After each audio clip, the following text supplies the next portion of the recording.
एक जमाने में हरे भरे खेतों के बीच एक गांव में अनाया नामक या एक हमदल लड़की रहती थी। अनाया का एक खासी दोस्त था, एक छोटा सा चिड़िया जिसके पर सुबह के सूरज की तरह चमकते थे। चिड़िया का नाम चिरपी था और वह हर रोज अनाया के पास आता था। अनाया और चिरपे बेहतरीन दोस्त थे। उनके दरमियान मोहब्बत और एतमाद का एक रिश्ता था और उनके दिन हंसी और खुशी से भरे होते थे। अनाया अक्सर अपने खाने से कुछ दाने चिरपी के लिए बचा लेती थी और बदले में चिरपिया से सबसे खूबसूरत गीत सुनाता था। हर सुबह जैसे ही सूरज अफक पर झांकता, अनाया अपने आंगन में निकलती। इसके छोटे से हाथ में मट्ठी भर दाने होते। चिरपी हमेशा वक्त का पाबंद पहले से ही इंतजार कर रहा होता। छत पर बैठा उसका छोटा सा दिल उम्मीद से धड़क रहा होता। अपने लबों पर एक नरम मुस्कुराहट के साथ अनाया नरमी से पकारती, चिरपी मेरे दोस्त, नाश्ते का वक्त हो गया है। चिरपी अपनी खुशी को काबू में रखने से कासिर खुशी से चहचहाता और उसके बड़े हुए हाथ पर झुकता। एक खास तौर पर रोशनावर धूप वाली सुबह जैसे अनाया ने चिरपी को अस्कारो जान है का नाश्ता पेश किया, छोटा चिड़िया गैर मामूली तौर पर चहचहाता हुआ लगा। इसने पर जोशानदाज में अपने परों को फड़फड़ाया, एक पांव से दूसरे पांव पर छलांग लगाई। अनाया उसके जोशी को देखकर हंस पड़ी। आज तक इतने खुश क्यों हो चिरपी? इसने पूछा। इसकी आवाज हैरत से भरी हुई थी। चिरपी ने जवाब में एक बार फिर चहचहाया, अपना सीना फैलाया और अपनी चोंच से अनाया के हाथ पर टैप किया, गोया कोई राज बता रहा हो। फिर वह भरता हुआ नीले आसमान में गायब हो गया। अनाया ने चिरपी को गायब होते देखा। उसके माथे पर हल्की सिशकन पड़ गई। उसके गैर मामूली रवैये ने इसकी जिस्स को बढ़ा दिया था। वह अपने छोटे दोस्त को अच्छी तरह जानती थी। आज कुछ मुख्तलिफ था। जैसे ही वहां अंदर जाने के लिए मड़ी, उसके दिल में एक फिकफिकलहर दौड़ गई। दंगजर ता गया और चिरपी वापस नहीं आया। अनाया बेचैनी से इंतजार करती रही। उसकी आंखें मुसलसल आसमान को देख रहे थे। हर गुजरते लम्हे के सथास के पीठ में एक गड़ागरा होता गया। चिरपी का हियां हो सकता है अगर वो मुसीबत में है तो। हसा पांच एक परेशान किनन मसीला जैसे हैसुर जगरूब होना शुरू हुआ। आसमान को नार नंजी और जामनी रंग में रंगता हुआ एक अजीब सी खामोशी छा गई। चिरपी आखिरकार वापस आ गया, लेकिन वो वहां पर नेमामूल की खुशमिजाजी में नहीं था। इसकी आंखों में एक अजीब सी थकन थी। वह थका हुआ लग रहा था, उसके बखरे हुए थे और इसकी चचाहट कमजोर और दबी हुई थी। इसकी हालत देखकर अनाया को फिक्र होने लगी। वो अनाया के कंधे पर बैठ गया, उसके गाल पर अपना सर गड़ रहा था। अनाया ने इसे नरमी से थपथपाया जैसे वहां से तसली दे रही हो। अनाया कदल बैठ गया। इसने कभी चिरपी को इस हालत में नहीं देखा था। वह जानती थी कि कुछ गड़बड़ है। उसने अपने जहन में मुख्तलिफ ख्यालात को जन्म दिया।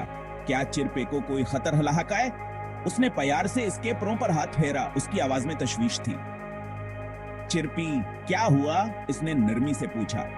क्या हुआ चिरपी? तुम थके हुए लग रहे हो, अनाया ने दोबारा पूछा। इसकी आवाज में बेचैनी थी। तुम सारा दिन कहां थे? अनाया ने मजीद पूछा। इसकी आंखों में सवालात थे। चिरपी ने अदासी से चहचहाया। इसका छोटा सा जिस्म हल्का साकान पर हाथ था। इसकी चहचहाहट में एक दर्द भरी कहानी थी जो अनाया को सुनाई नहीं दे रही थी। अनाया ने फैसला किया कहो चिरपी की मदद करेगी। इसने अपने दोस्तों को बुलाने का सोचा था, कहो हम मिलकर इस मसले का हल निकाल सकें। इसने अपने दोस्तों को बुलाया और सबने मिलकर चिरपी की हालत पर गौर किया। हर कोई अपनी अपनी राय दे रहा था, लेकिन अनाया जानती थी कहां नहीं, मिलकर कुछ करना होगा। सबने मिलकर मुख्तलिफ हल तलाश करने की कोशिश की। कुछ ने कहा कि शायद चिरपी को आराम की जरूरत है, जबकि दूसरों ने कहा कि किसी डॉक्टर के पास ले जाना चाहिए। अनाया ने चिरपी को अपने हाथों में उठाया और उसे तसल्ली दी। हम तुम्हारे साथ हैं चिरपी, हम तुम्हें ठीक करेंगे, इसने नरमी से कहा। सब बच्चों ने मिलकर चिरपी की मदद करने का अज़म किया। उनकी दोस्ती और मोहब्बत ने उन्हें एक दूसरे के करीब कर दिया और वो जानते थे कि मिलकर वो किसी भी मसले का हल निकाल सकते हैं। हसहच एक होशियार मंसूबा। भारी दल के साथ चिरपी ने अनाया को अपने गैर मामूली रवैये की वजाहत की। चिरपे की आंखों में खौफावर बेबसी थी और अनाया ने फौरन महसूस किया कि को कुछ बत गलत है। इसने जंगल में एक छुपा हुआ घोंसला पाया था जो भूखे बच्चों से भरा हुआ था। यह घोंसला दरख्तों के शाखों के दरमियान महफूज था, लेकिन इसके बावजूद चिरपे को मालूम था कि ही हफ्ते ज्यादा देर तक जिंदा नहीं रहे सिकते। उनके वालिदैन कहे नजर नहीं आ रहे थे और छोटे बच्चों को खाने कैसे जरूरत थी। चिरपी ने हर तरफ देखा, लेकिन कोई मदद नहीं मिली। वह जानती थी कहां से कुछ करना होगा। चिरपी ने सारा दिन नहीं खाना खिलाने की कोशिश में गुजारा था, लेकिन वह सिर्फ एक छोटा सा पर नंदा था। की ताकत खत्म हो रही थी और वह जानती थी कि वह अकेले ये सब नहीं कर सकती। आया ने गौर से सना। इसका दिल हमदर्दी से पिघल रहा था। इसने चिरपे की केक हानि को अपने दिल में महसूस किया और जानती थी कहां से कुछ करना होगा। वह जानती थी कहां से चिरपिया और बच्चों की मदद करनी है। इसने अपने दिमाग में मुख्तलिफ मंसूबे बनाए, लेकिन कोई भी आसान नहीं लग रहा था। लेकिन वह क्या कर सकती थी? वह सिर्फ एक छोटे से लड़की थी और जंगल बहुत दूर था। इसके पास न तो ताकत थी और न ही वसाइल। वह सिर्फ एक छोटे से लड़की थी और जंगल बहुत दूर था। इसने अपने इर्द गिर्द देखा, लेकिन कोई फौरी हल नजर नहीं आया। अचानक सके जहन में एक ख्याल आया। इसने सोचा गिरोह अपने दोस्तों और खानदान से मदद मांगे तो शायद वह संभल कर कुछ कर सकें। इसने फौरन अपने मंसूबे अमल करने का फैसला किया।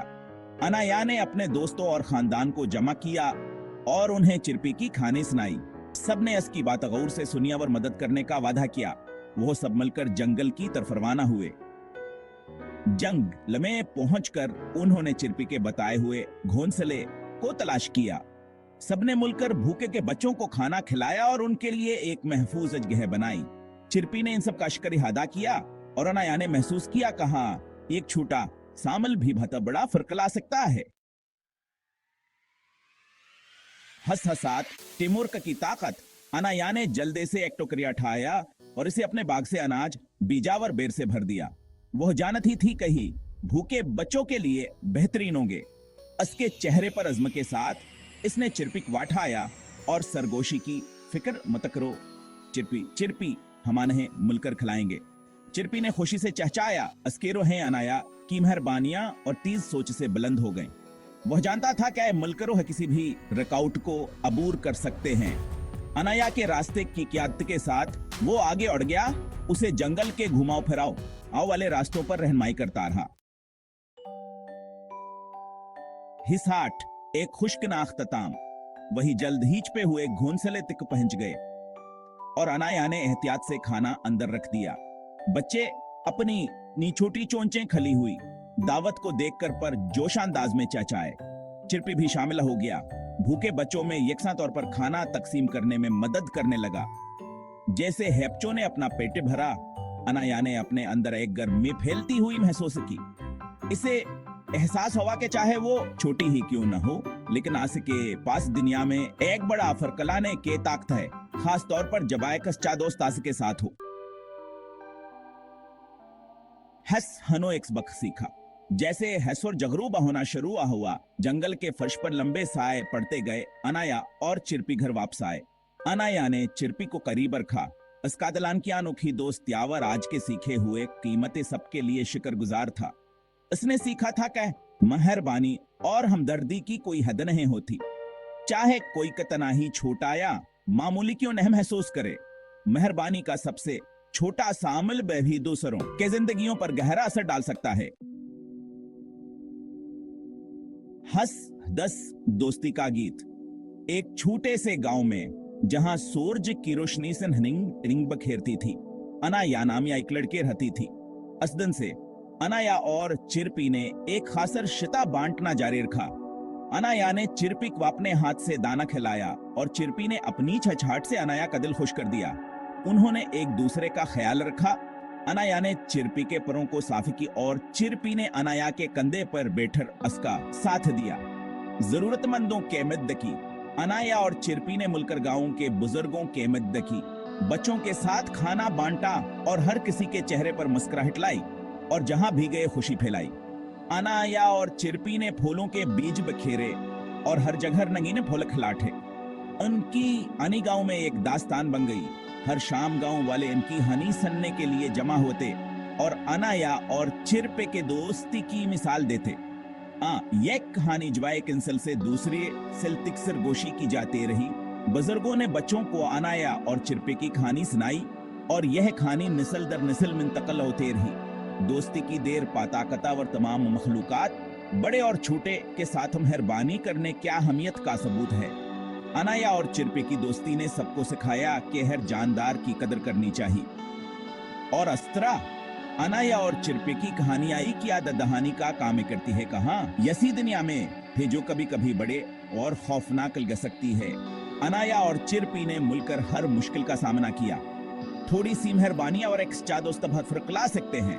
अनाया और चिरपे की दोस्ती ने साबित किया कि मोहब्बत और दोस्ती की ताकत से हर मुश्किल आसान हो सकती है।